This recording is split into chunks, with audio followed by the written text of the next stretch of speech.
बालमित्रांनो, तुमच्या सगळ्यांचं आजच्या आपल्या या तासामध्ये खूप स्वागत आहे.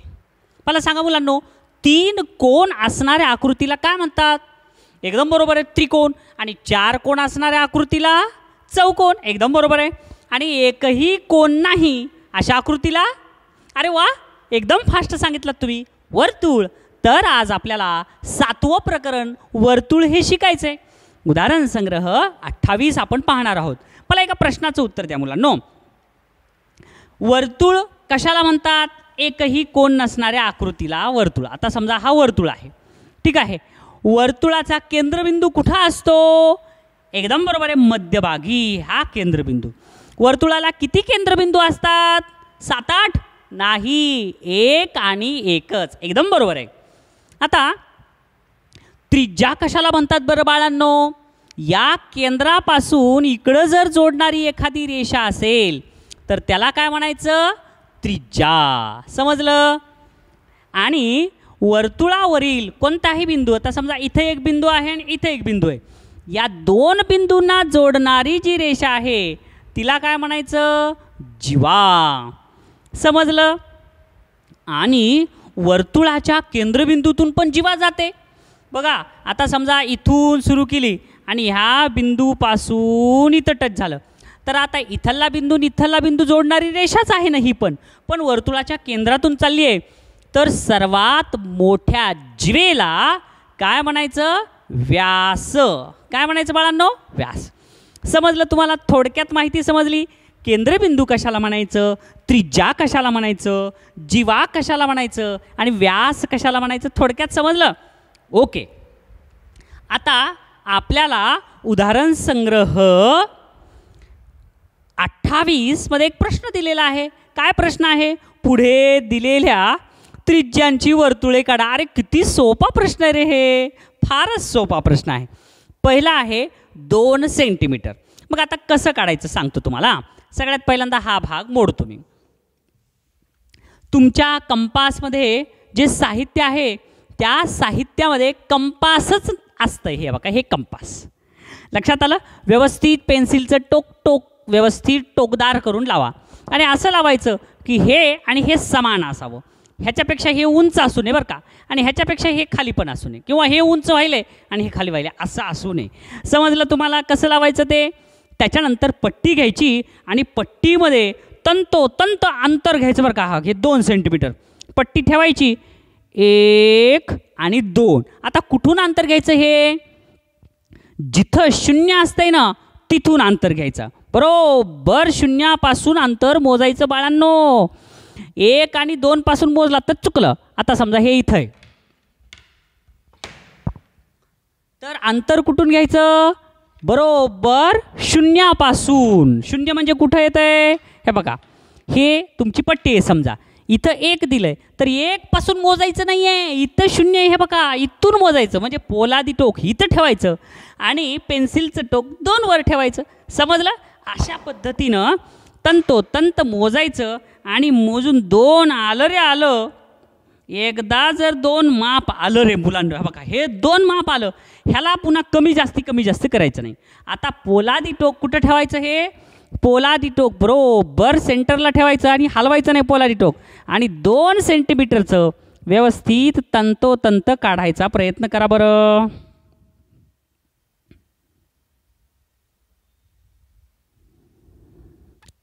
पोलादी टोक हल्लं की संपलं.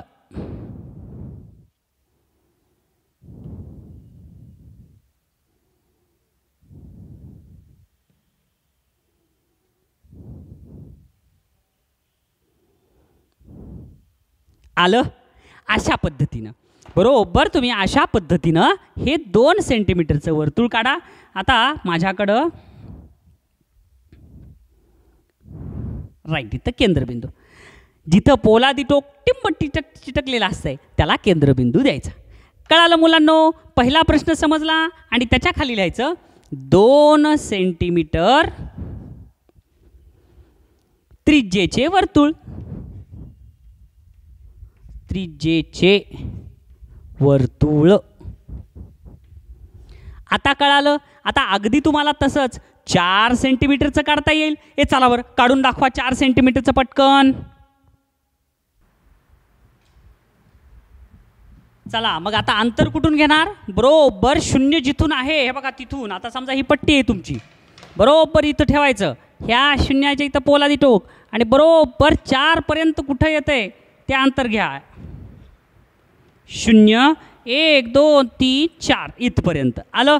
आता एकदा जर हे अंतर घेतलात की कमी जास्त करायचं नाही. आता पोलादी टोक कुठं ठेवायचं मुलांनो? आता तुमचं पोलादी टोक ठेवायचं इथं आणि तंतोतंत वर्तुळ काढा बरं.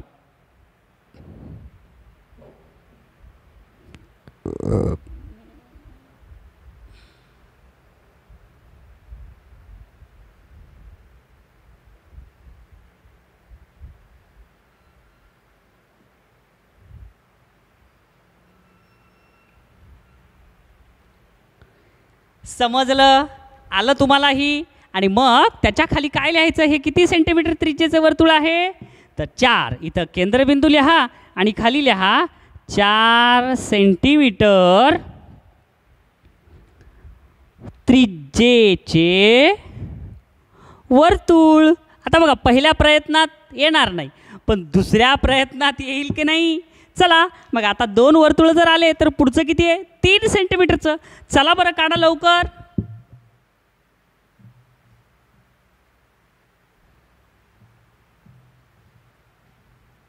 हां घ्या लगेच इथं ठेवा. आणि आता आपल्याला कितीचं काढायचं आहे? 3 सेंटीमीटर. मग बरोबर पोलादी टोक इथं ठेवायचं आणि पोलादी टोक इथं ठेवून 3 सेंटीमीटर कुठं येते तेवढं अंतर घ्या. घेतलं, पट्टी ठेवून द्या. अंतर जे घेतलेलं आहे त्याला आता कमी जास्त करायचं नाही, एकदम फिट्ट करून ठेवायचं तेवढंच. आणि मग बरोबर मध्यभागी ठेवायचं कागदावर आणि व्यवस्थित गोल काढायचा प्रयत्न करा.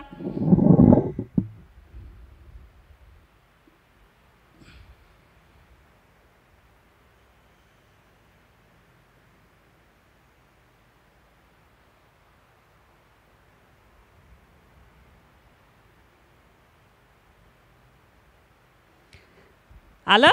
छान. मग सगळ्यात शेवटी तुम्ही खाली काय लिहिणार? किती सेंटीमीटर त्रिज्येचे वर्तुळ आहे? मग हे 3 सेंटीमीटर त्रिज्येचे वर्तुळ. त्याच्या खाली लिहायचं 3 सेंटीमीटर त्रिज्येचे वर्तुळ. अशाच पद्धतीनं तुम्ही कोणतंही जर तुम्हाला सेंटीमीटरची त्रिज्या दिली तर काढता येईल, वर्तुळ काढता येईल. छान. सराव चांगला करा. एक एक वर्तुळाचा 5-5 वेळेस सराव करा. अशा पद्धतीनं रफ वहीमध्ये उदाहरण संग्रह 28 5 वेळेस करा आणि फेर वहीमध्ये एकदाच करा. बालमित्रांनो दुसरा प्रश्न काय दिला बघा बरं 28 मध्ये? कोणत्याही त्रिज्येचे एक वर्तुळ काढा. समजा आपण हे वर्तुळ काढले कोणत्याही त्रिज्येचं, त्या वर्तुळाचा एक व्यास, एक त्रिज्या व एक जीवा दाखवा. अरे किती सोपं आहे हे. वर्तुळ काढलं की लगेच आपल्याला काय करायचं? सगळ्यात पहिल्यांदा केंद्रबिंदू. हे बघा केंद्रबिंदू दाखवलं. त्याच्यानंतर काय दाखवायचं आहे? त्याच्यात एक व्यास. मग केंद्रातून जाणारी जी रेषा असते ती व्यास असते. बरोबर केंद्रातून जाणारी एक रेषा काढा.